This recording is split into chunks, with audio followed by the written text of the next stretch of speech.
I kid you not. That was the actual conversation. I said, no, it's not. Right, Trevor? That's right. Okay. Hello, man.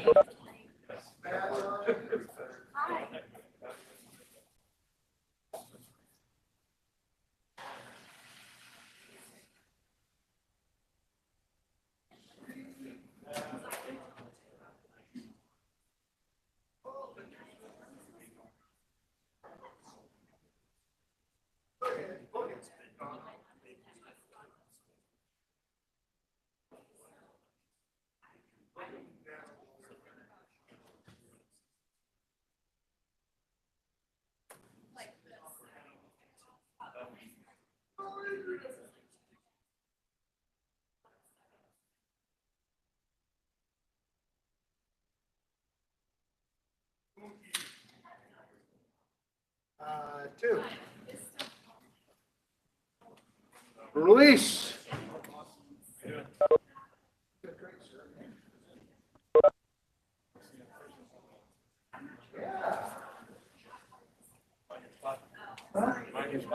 No. Pamela, I'm running to your father. What? You say that? Hey, Jordan.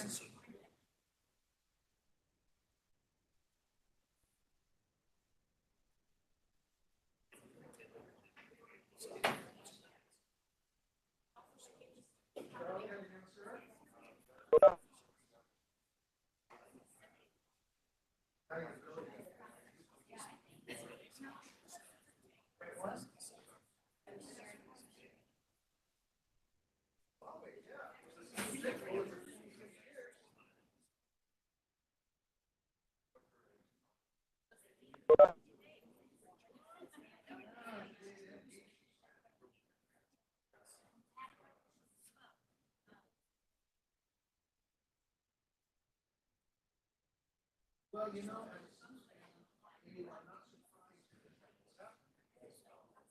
some things are set up.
There was,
How are we doing, Pat? We close?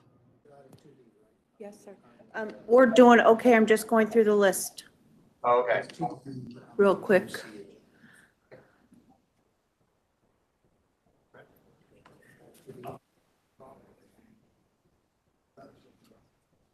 Is it to be or I'm not to be? That is the question, Pat. Two 1, Bravo, 2, specific, two 3, Bravo. 4, 5, 6, 7, 8, 9, 10, 11, 12. No idea. Chair Brady, we have 12 members on the call, so if you would like me to take a roll, we can begin.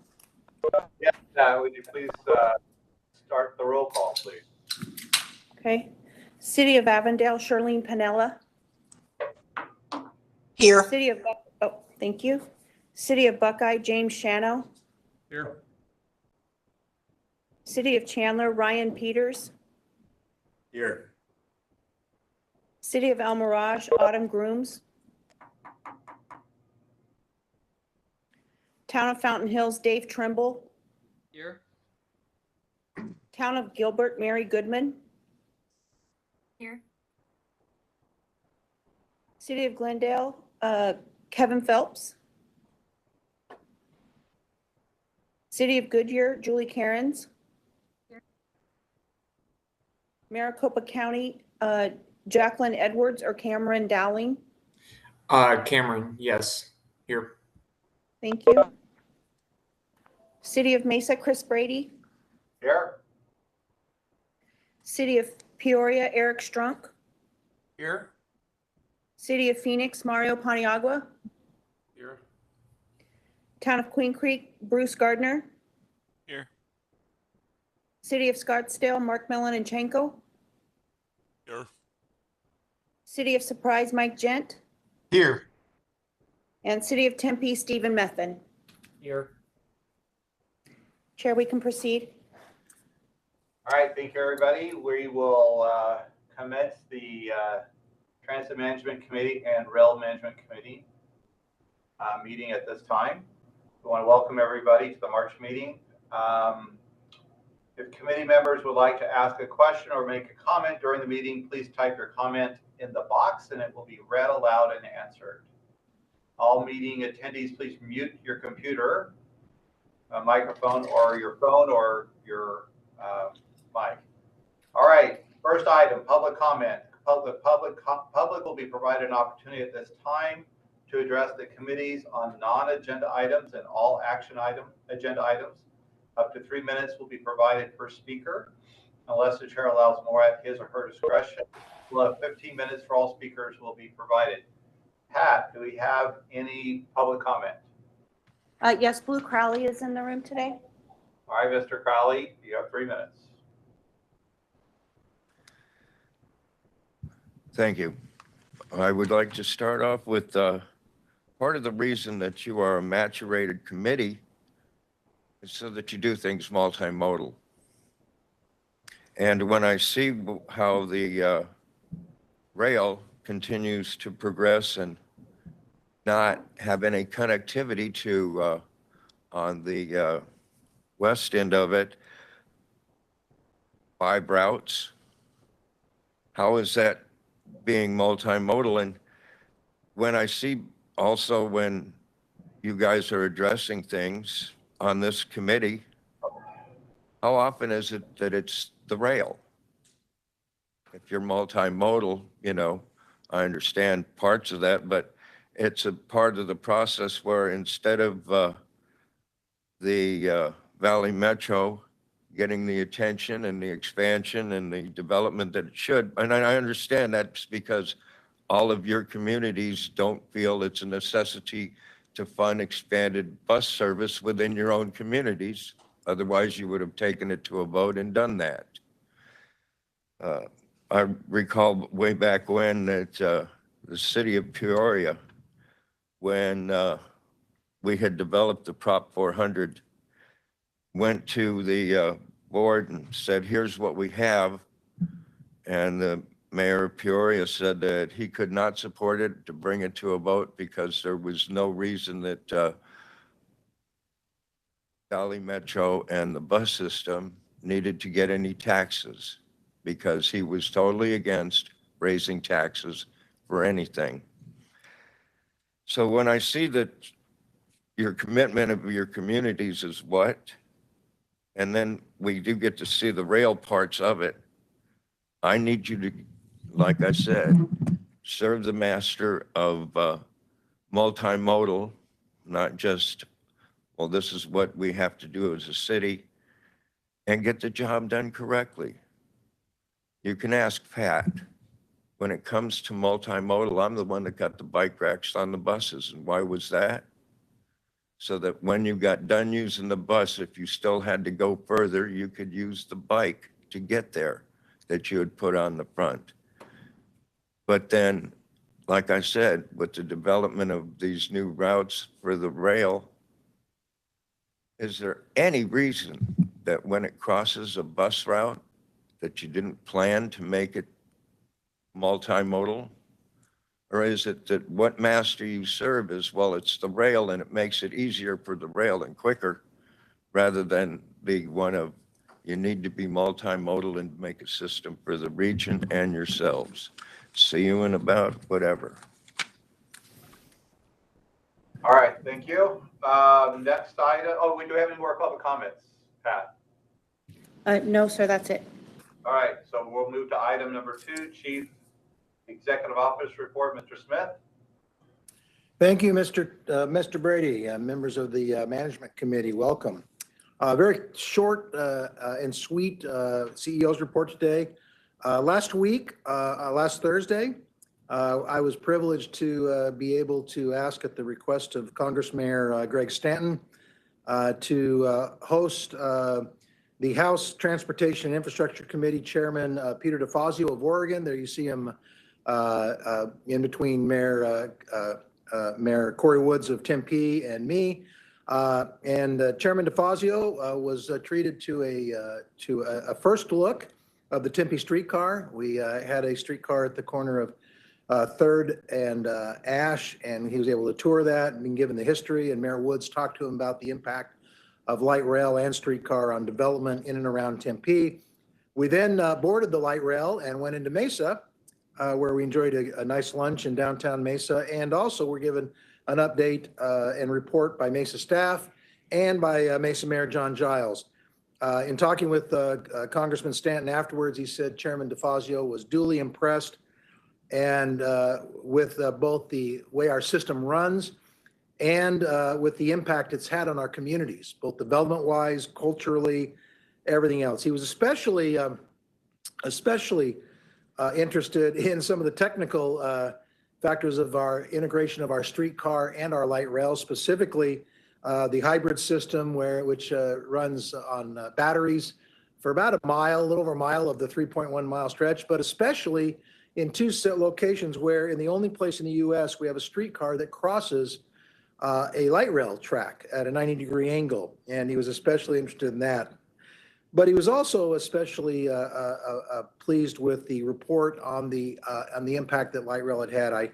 I mentioned to him, and this is a little fact that a lot of people don't realize, that on any given day, even though our light rail is a single line, we offer, I think, well over 60 local routes on bus, even though bus carries the majority of people and is our workhorse. Anywhere between 27 and 30% of total transit riders on any given day ride that single light rail line. So light rail may not carry the majority, but it certainly punches above its weight. And we were very pleased to be able to host such an important person. And Chairman DeFazio has been just a warrior in transportation investment, especially public transportation investment throughout his service in Congress and as chair. We also like to give you an update on something that we've been doing for the last 2 or 3 years, and that is the pilot program that we have been running with Waymo. And as you may be aware, that pilot program did not involve only Valley Metro and Waymo, but also included ASU and professors there who were studying and wrote a report for the Department of Transportation. That report just recently came out. There's some interesting issues, or not issues, but takeaways from the report. And as you can see, first of all, the participants felt safe in an AV.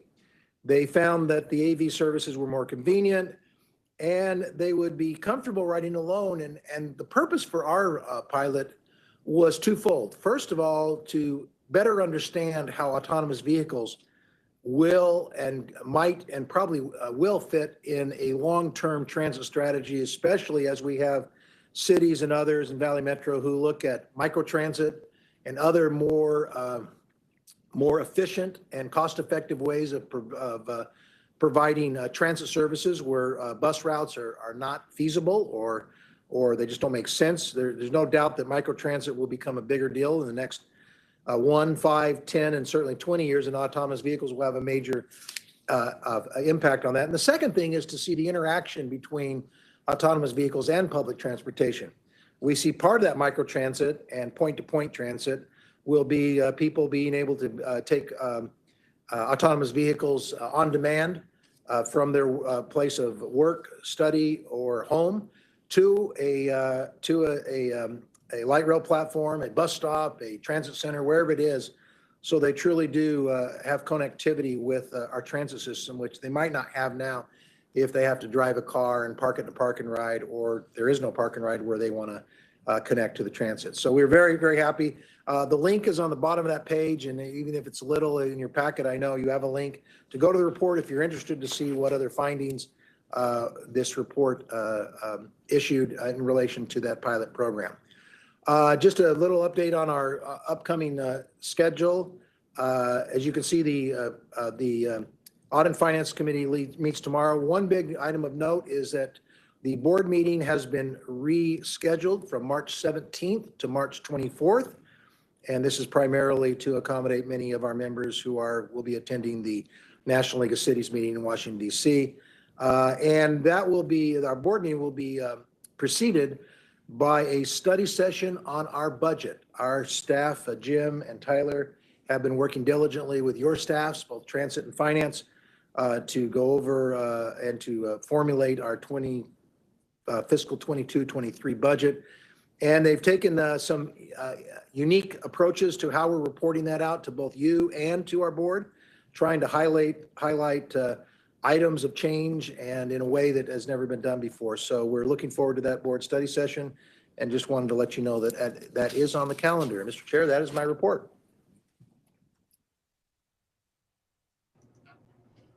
All right, thank you, Mr. Smith. We'll now move to the consent agenda. There are two items on the consent, item 3A and 3B. Do we have any questions? Do we pull any items to the consent? Otherwise, I'll entertain a motion to approve the consent agenda. Do I have a motion to approve the consent agenda?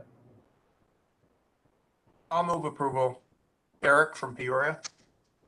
Thank you, Eric. Do we have a second? Second, Ryan from Chandler. Thank you, Ryan. All right, we have a motion and a second for the approval of the consent agenda. All those in favor, please say aye. Aye. Aye. Aye. Anyone opposed? All right, no. Oh, well, we have to do the roll call, Pat. Forget it. Sorry. That was too easy. That's okay. If we meet in person, do we avoid the roll call vote? Scott just said no. Busted. City. We'll right. cross that bridge when we get to it, Mr. Brady. All right, Pat. Sorry. Go ahead and do the roll call. Although I think I heard all their names, but go ahead. Okay. City of Avondale, Aye. City of Buckeye, Aye. City of Chandler, Aye. City of El Mirage, Town of Fountain Hills, Aye. Town of Gilbert, Aye.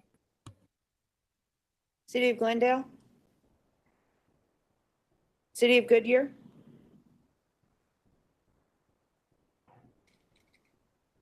Maricopa County, Aye. City of Mesa, Aye. City of Peoria, Aye. City of Phoenix, Aye. Town of Queen Creek, Aye. City of Scottsdale,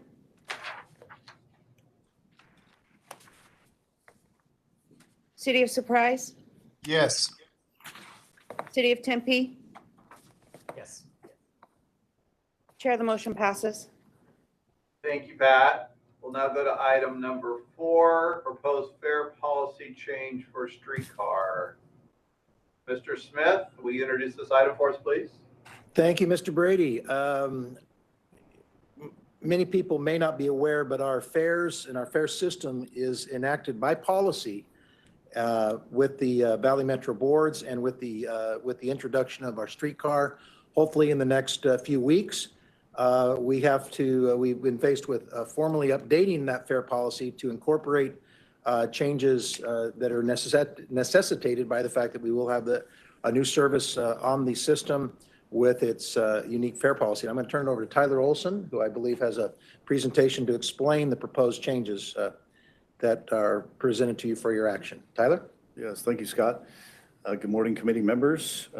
This will actually be a team presentation. I'm going to provide a bit of a background on our current regional fare collection system modernization project that is underway. Then I'll turn it over to Jordan Brackett, our community relations manager, who will share an update on all of the important outreach work that her and her team has completed for this. We have made a couple of minor updates to these slides from what was sent out to you. Really just wanted to include the most recent information around the phasing of the new project, as well as the outreach metrics that have continued to come in.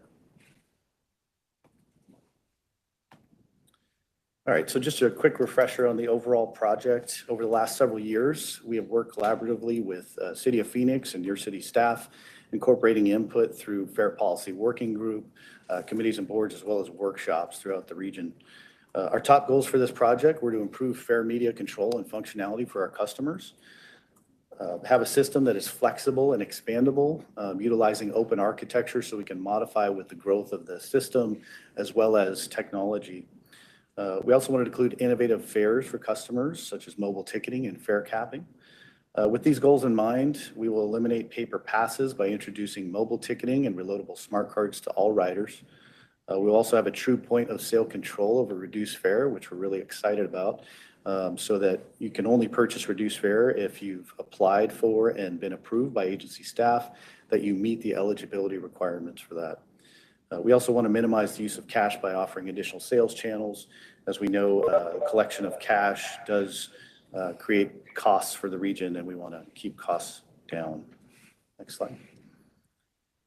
So with the new fare collection system, it's entirely account-based. So that really allows for customers to register their accounts, whether that's smart card or mobile, manage them better through other features, which I'll talk about.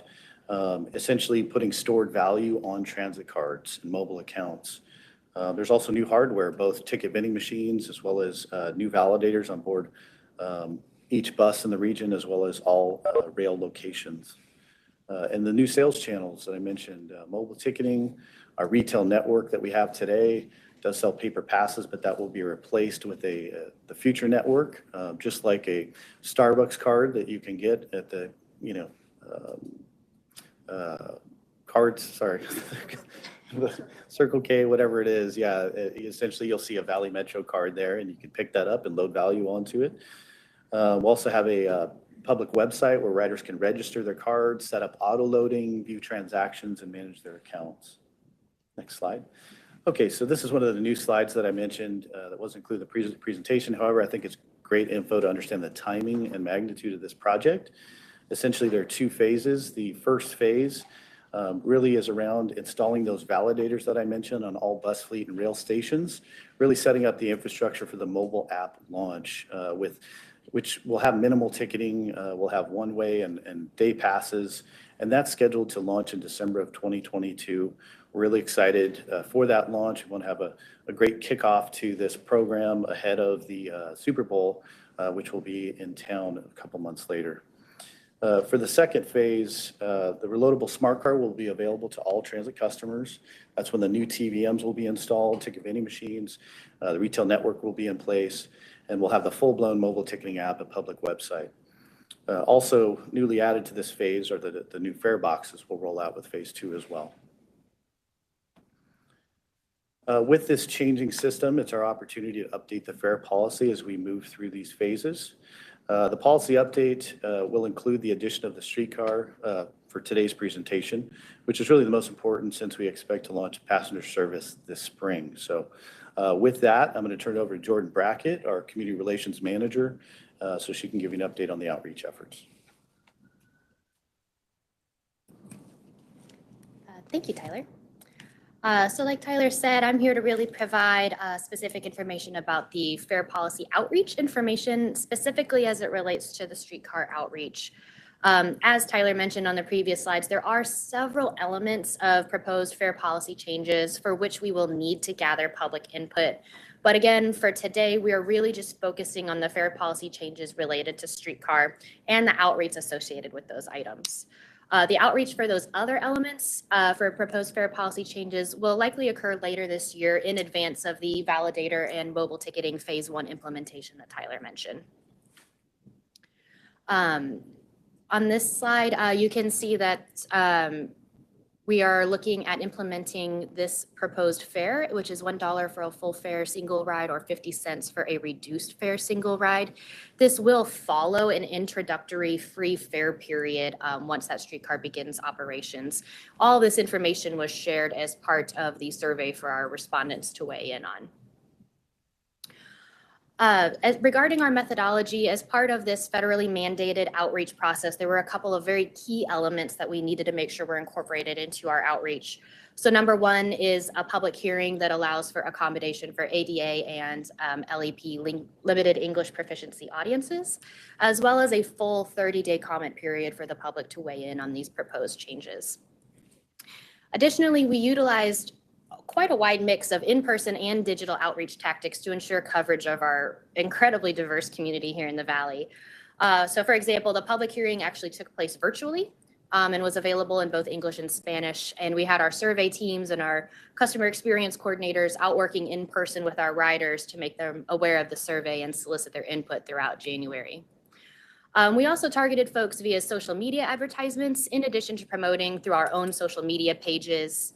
Emails went out to our Valley Metro database advertising the survey, as well as presentations to groups like VMAG, the Fare Policy and Service Planning Working Groups, and other community groups really helped to ensure coverage. Between all these efforts, we received a very wide range of folks providing input, including both existing riders and hopefully potential riders.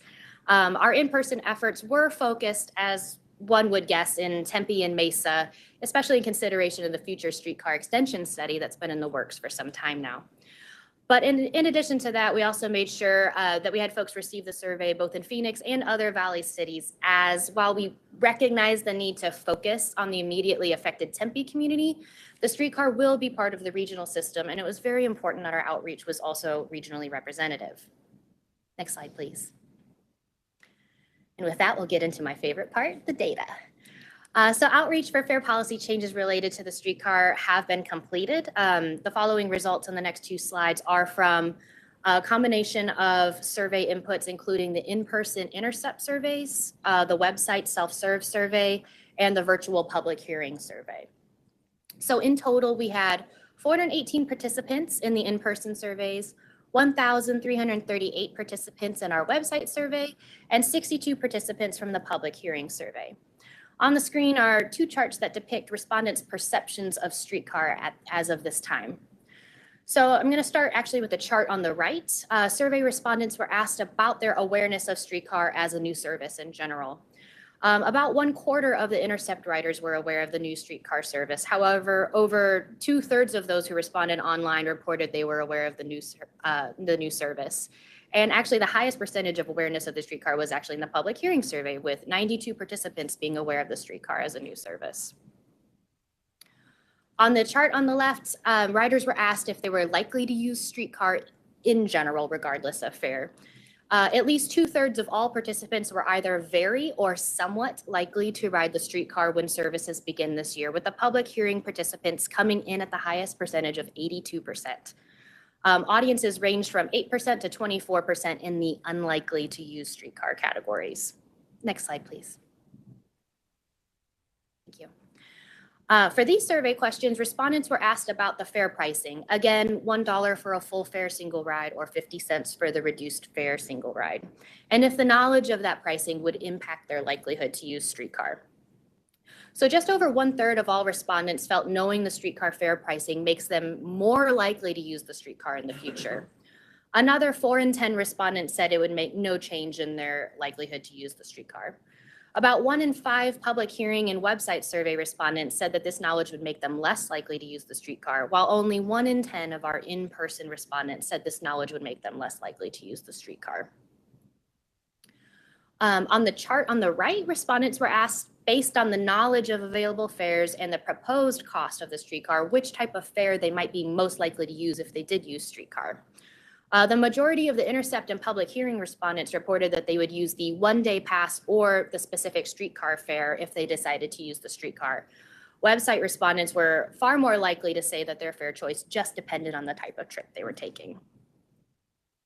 So really, in summary, this data indicates that riders and our potential future riders are likely to use the streetcar regardless of fare. When asked specifically about the proposed fares, 40% of respondents indicated that the fare would have no impact on their use of streetcar. Up to 2 in 10 respondents indicated that they may be less likely to ride, with over 1/3 of all respondents saying they were more likely to use the new mode. Next slide, please. As I stated earlier, this outreach is concluded and the final results are being shared here today. And then of course at the March Joint Boards of Directors meeting. And I'm also working on a final comprehensive written summary of all the outreach, including all the public comments. And with that, this concludes our presentation. We are asking that the TMC RMC committee forward to the Boards of Directors authorization to amend the regional fare policy to include a fare structure for streetcar. And with that, Tyler and I'd be happy to answer any questions about fare policy change or the outreach. Thank you. All right, thank you. Any questions? Yeah, Mr. Chair, this is Kevin. Go ahead, Kevin. Yeah, just not necessarily on the policy itself, but has the agency looked at the cost associated with actual collection of the 50-cent $1 fare? By way of context, when we opened up a 2-mile streetcar in Tacoma back when I was with Sound Transit, our analysis showed that we would spend as much money, if not more, going through all the cash handling procedures, all the accounting necessary, all the steps, the armor card service, all the things associated. And we made the decision to, to actually, for the first 10 years, never charged a fee to use it, only until a time when fares got to be high enough that it actually made sense. So I'm just curious, within the policy, have we done an analysis of what we would actually net from, because there is a cost of collection, even with the new platforms that we're implementing, there still is that cost. So just curious if there's been any discussion there. You can get back to me after the meeting if it's not, if you don't have a lot of information, but I am kind of curious whether we looked at that. Thank you, Mr. Phelps. Yes, we have looked at that.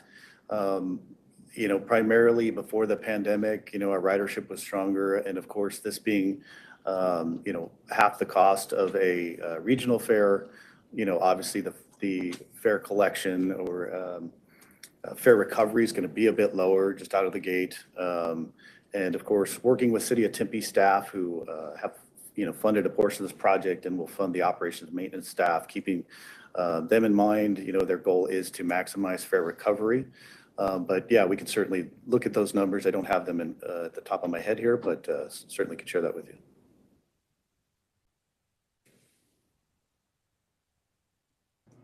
They're okay with it. All right, Kevin, any follow up or you're good? Okay. All right, any other questions? All right. So now we, if there's no other questions, we're ready for a motion. to approve the proposed fair policy change. Do I have a motion for approval? So moved. This is Kevin from Glendale. Thank you, Kevin. We have a motion. Do we have a second from Tempe? I'm happy to submit a motion to just second Kevin's, I second Kevin's motion. Thank you. Thanks, Stephen. All right, we have a motion and a second. Pat, I'm do up. you provide a roll call vote, please? I'd be happy to, sir. City of Avondale, Aye. City of Buckeye, Aye. City of Chandler, Aye. City of El Mirage, Town of Fountain Hills, Aye. Town of Gilbert, City of Glendale, Aye. City of Goodyear, Maricopa County, Yes. City of Mesa, Yes. City of Peoria, Yes. City of Phoenix, Aye. Town of Queen Creek, Aye. City of Scottsdale, Yes. City of Surprise, Yes. City of Tempe. Yes. Chair, the motion passes. Thank you, Pat. We'll now move to item number 5, South Central Extension Downtown Hub Track Connection Single Tracking. I think this is a update. Is that correct? That is correct, Mr. Chair. And we've talked to you before about the South Central Extension and Downtown Hub, giving you some updates on activities going down there, but we are in the next month going to be transitioning to a highly intense construction activity, which will impact light rail service and will also have a significant impact on bus service because with the construction going on right in the middle of downtown Phoenix, there will be express bus routes and other routes that will have to be changed. Connectivity will be impacted and the ability to move along our light rail system will be seriously impacted because of the need to single track because of the construction activity.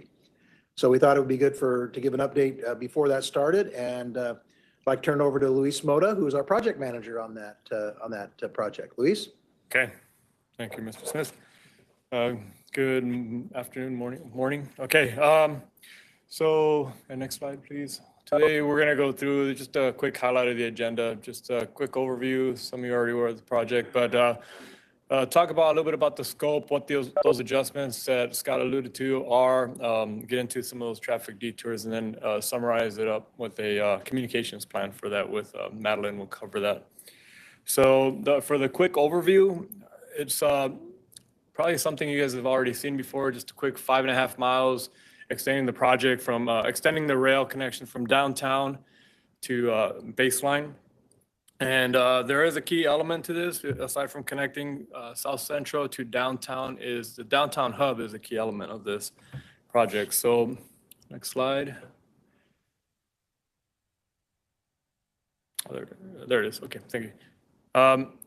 So installing the hub with this project is a major step for a couple of reasons. One, it accommodates extending the project to the south, and 2, it creates a major transfer point in a very critical area.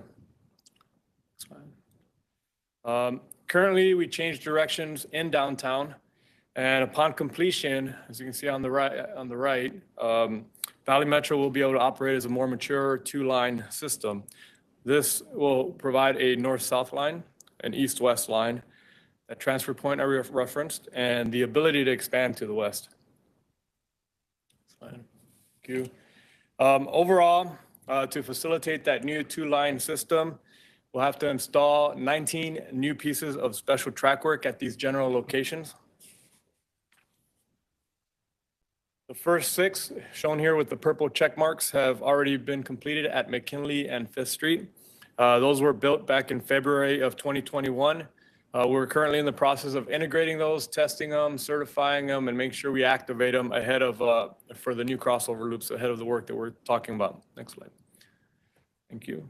The remaining work locations is a significant amount of work, which is why we're here today. It affects the rail service in the heart of downtown. It does not just include installations. There's a lot of demo and reconstruction involved with this. So zooming into downtown, next slide, please. Just to give you an idea of what that downtown hub area is about. The yellow is the existing track. The green is the new track. The neon is special track locations. There's one just off the screen. And then what's not highlighted here is the track reconstruction. There's about over 1,000 feet of track demo and reconstruction that is part of this work. Next slide. Similar to prior single tracking work, we have to close sections of track to install this. What it does is when we close a section of track, the open section of track is shared and only one train can traverse this section at a time. So the available crossover points are key for this because that determines the light rail schedule. And as you can see on the screen here, with the current configuration, our closest crossover points are at Culver and 11th Street. And we can accommodate 30-minute headways with that configuration. And on this slide where you see the new crossover loops at McKinley and 5th, the ones I referenced earlier that we had done back in February and March of 2021, we can reliably, as keyword reliably, accommodate 20-minute headways. All right, so during the first portion of work, we'll install the new track at on Washington, right there between Central and 1st Street, shown in the candy cane color. And then while we do this, you can switch slides. The trains will share the track on 1st Avenue and on Jefferson. And then when we get to the next portion of work, we'll flip the traffic or the train traffic, and they will operate on the Central and the Washington portion of it. Next slide. And during that portion, we'll construct the work on 1st Avenue in Washington, 1st Avenue and Jefferson, and on Jefferson all the way down to Central. Also highlighted there, so okay. Unfortunately, due to the size of the work areas for this project, there are significant roadway restrictions. Traffic controls and detours will change with the work. There are 3 phases. This is the first phase shown here where Washington will be taken down to a single lane and we'll have right turn restrictions on Central Avenue. For the next phase, we do restrict through movements on Jefferson at 1st Avenue, so you can't go southbound and you can't go east. Once we have, during this construction, a lane available through on 1st Avenue, we'll then get into the next and final step, which then allows us to restrict traffic on Washington to finish up that work. And you won't have the through movements at Washington and 1st Avenue. So we're finalizing those plans now to continuously address business access and commuter routes. And the one thing that I did want to highlight is the buses are currently, the detours that they have at the moment will continue.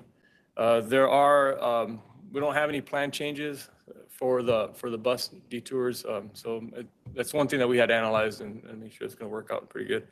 So for the schedule on the next slide, the start date factors are based on when we're able to use the new crossover loops. As I said, we're activating those new ones at 5th and McKinley. The availability of special track work, these are long lead items. They take a long time to get and a long time to fabricate, and we have to get in line with a lot of other people who are buying that type of track. And then the last factor for it was the completion ahead of our Super Bowl activities in downtown. So with this, you see the schedule on the screen here. We plan the work to occur between April 16th and July 2nd. The work will be continuous with the exception of one holiday, Memorial Day. And we've worked it out where the loud activity happens during the day. So that also affected our schedule. So that covers the construction component, and I'm gonna hand it over to Madeline to cover the communications. Good morning. I'm Madeline Phipps, Public Information Specialist on our communications team at Valley Metro. So We have a number of different tactics that we're going to be employing to make sure our riders across the system are well aware of the 20-minute schedule that's going to be in effect this spring. So you can see there listed everything from digital announcements on our website, social media, signs posted at every platform. We'll utilize our new Valley Metro app that has almost 60,000 downloads now. We'll have rider alerts posted there. We can utilize our Alert VM app, and we'll also be doing in-person outreach thanks to our customer experience coordinators who can be throughout the system letting people know about this upcoming change before and during the new schedule being in effect. So we're really just looking to communicate this far and wide. And I also know, if I could speak on behalf of the community outreach team, they are going to be doing a lot of outreach with organizations, employers, people traveling to downtown Phoenix who will be directly impacted by more of the construction work itself. So all those traffic impacts that Luis mentioned, to make sure that especially businesses have good ways to help their employees get to and from work and traveling in the downtown area. I think that's everything, right? Yeah, that's it. So with that, I did want to clarify on the bus thing, because you did probably hear a couple of different things, is that the buses are currently on detour because of our current work. So that's why I can say that we're just maintaining those detours. So, all right, are there any questions? So what are the dates again that we're supposed to avoid driving downtown Phoenix? April 16th through July 2nd. All right. It's too hot then anyway, so that makes sense. Okay, any questions? You can still get through there, yeah. Okay. All right, thank you very much. If there's no questions on that, we'll move on to item 6. This item is presented for information only. Are there any questions? We'll move to item 7, report on current events and suggested future agenda items. Is there members that would like to have any report on any current events or requested future agenda items? If not, we'll go to item 8, which is the reminder of the next meeting. The TMC RMC will be Wednesday, April 6th at 11 a.m. Very good. Okay, now we will move. I guess we need a roll call vote. Pat, is that correct? No, we're good? Okay. No, I have attendance for both meetings. Thank you. Okay, thank you. So we're ready for the TMC board meeting for March 2nd, 2022. The first item is public comment. Do we have anyone for public comments? Mr. Crowley. Mr. Crowley, you have 3 minutes.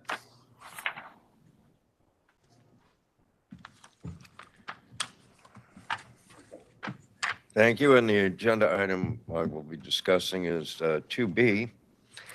And I see that we're doing the outreach and trying to get the system developed into the areas of the extensions of the valley.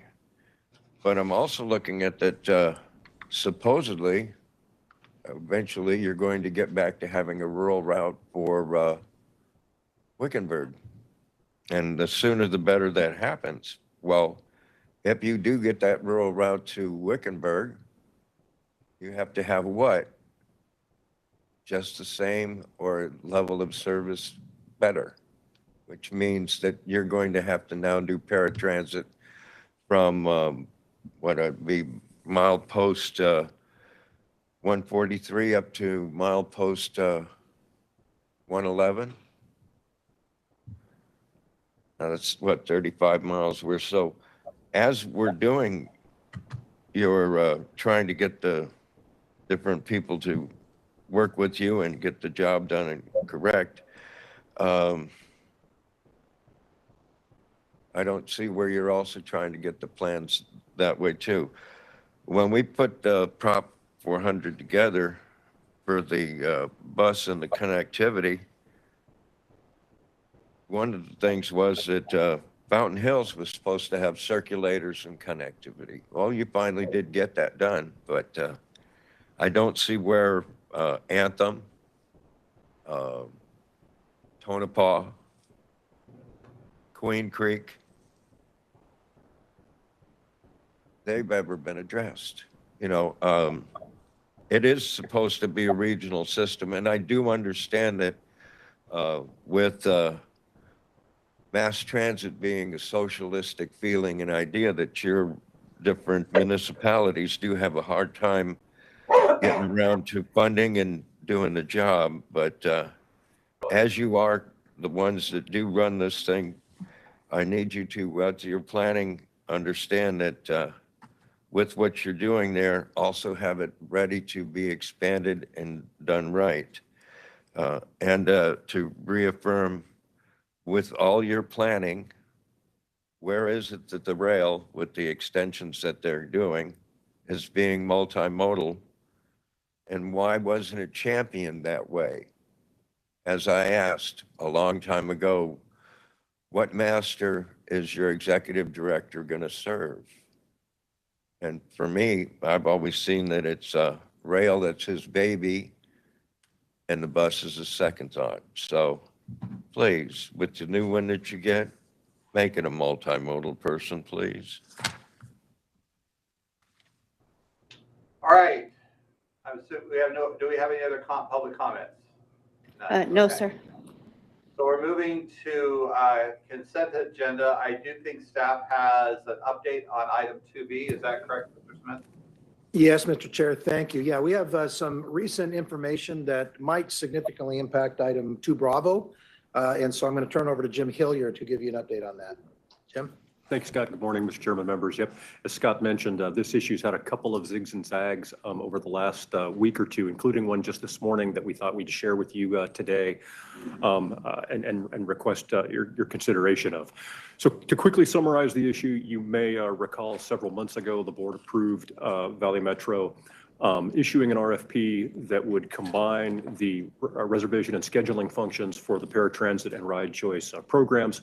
The intent of this RFP was to eliminate the duplication of that administrative function between the two programs and to give us greater ability to connect customers with the service that would best meet their needs at the best price for the region, given the significant savings associated with ride choice over paratransit.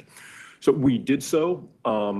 Had very good interest in the RFP itself, requesting materials, good attendance at the pre-bid conference, but unfortunately, when bids were received, there was but a single proposal. The evaluation committee, which was primarily composed of your city staff, reviewed that proposal and found that it was unlikely to meet the region's needs and recommended we cancel the RFP. So in the wake of that cancellation, Tom Young, our administrator, and I spent some time considering what our next step should be. We talked to a number of the companies in this business to find out why they didn't bid. And while they all said specifically different things, the underlying root cause appeared to be a concern about making a firm fixed price proposal on a contract that was almost entirely labor at a time when the labor market was blowing up, and simply not being clear that they could estimate that accurately and not wanting to take on that risk in this market environment.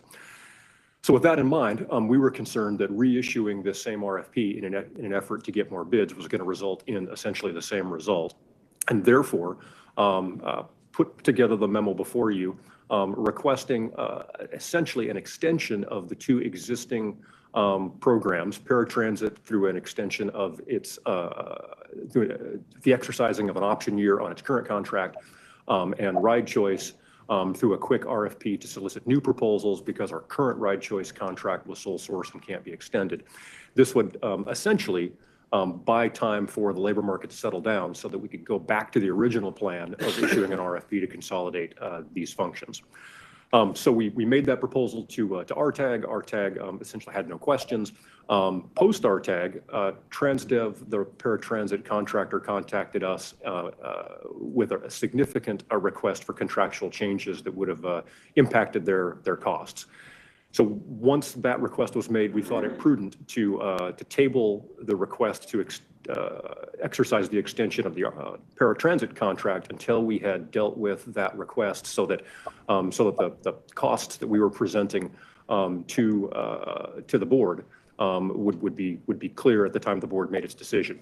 And so as a result, last week you received a version of the memo that struck out the portions of the paratransit extension and proceeded just with the ride choice extension because that piece is time sensitive. We're already going to be pressed to turn that RFP in time to have a new contractor in place.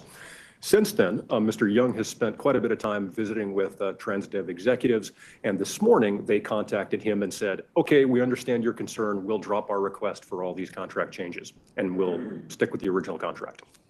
So I think our request to you today is to allow us to essentially call an audible on this one.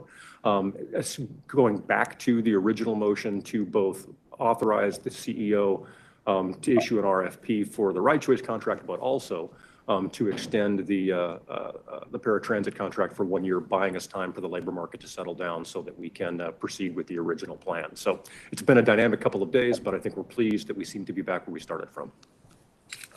And with that, I'd be happy to answer any questions.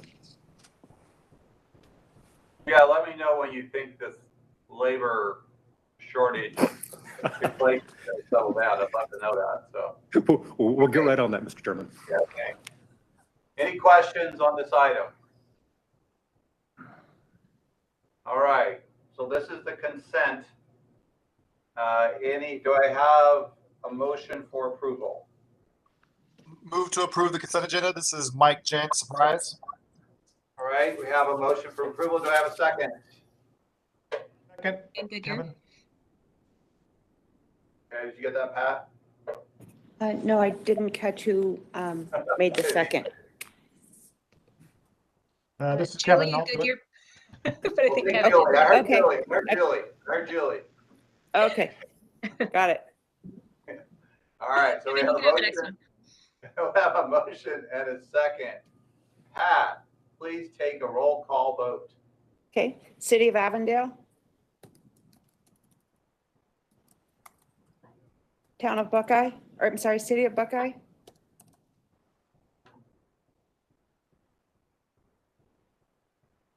City of Chandler, Yes.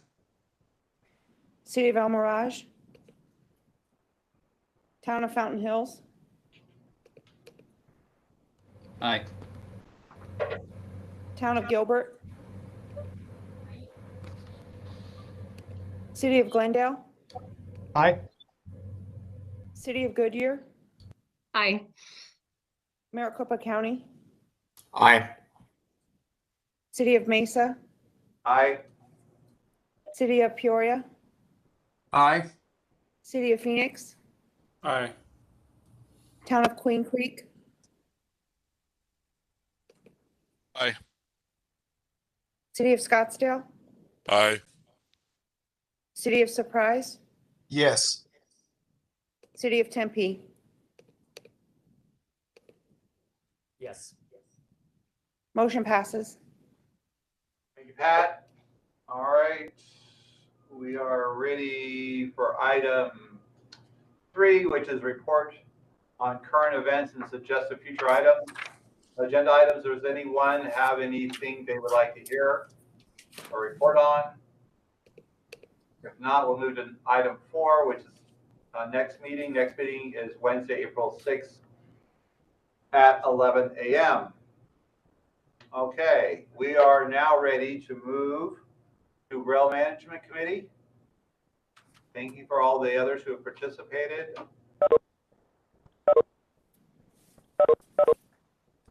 Let's convene the Rail Management Committee meeting of Wednesday, March 2nd, 2022.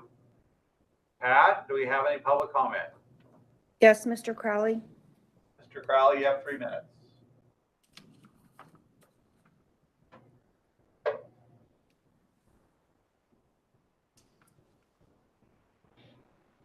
Now, this is for rail, correct? Correct. All right. The agenda item would be the passenger counting and reporting and the amount of money we're doing. And I'm just trying to figure out what's the methodology of the counting, and are the citizens aware? And it says, that this is the amount that you're going to be paying. And when it comes to $208,000, I just wonder why it's happening. But in the minutes from last month. If you would have noticed, I did bring up on the quarterly report that it said there were 512 incidences. Well, your code of conduct has about, 15 different things, from soiled clothing to having your radio on too loud. I'd like them to list what the exact thing is. And when I probed before, I was told, well, most of those are fare violations. That the person, this, that, or the other thing. But if that be the case, it'd be nice to know that. But it's not. All it does is say 512 code of conduct. Code of conduct is if you're dawdling at a station, asked to leave because you're trespassing. Well, does it have that? No, all it has is 512 incidents, which if you look at that, it says, well, they're doing their job. But what is their job and what are they actually doing? Also, with the rail, as I pointed out at the others, why aren't you multimodal? Why in your planning, City of Phoenix, on that extension, are there 5, not 1, not 2, not 3, not 4, but 5 bus routes that cross that? And rather than be multimodal, the rail goes at whatever speed, because that's the important thing, is to make sure that rail's moving fast and keep them customers happy. Well, the speed of it should be multimodal, from having park and rides to the bus connectivity. You are not just an entity that keeps on sucking the blood of money out of this system to create your own kingdom of transit. As the man said, hey, a third of them are on just the rail. Well, if that be the case, when they're transferring, which are you counting it as, rail or a bus?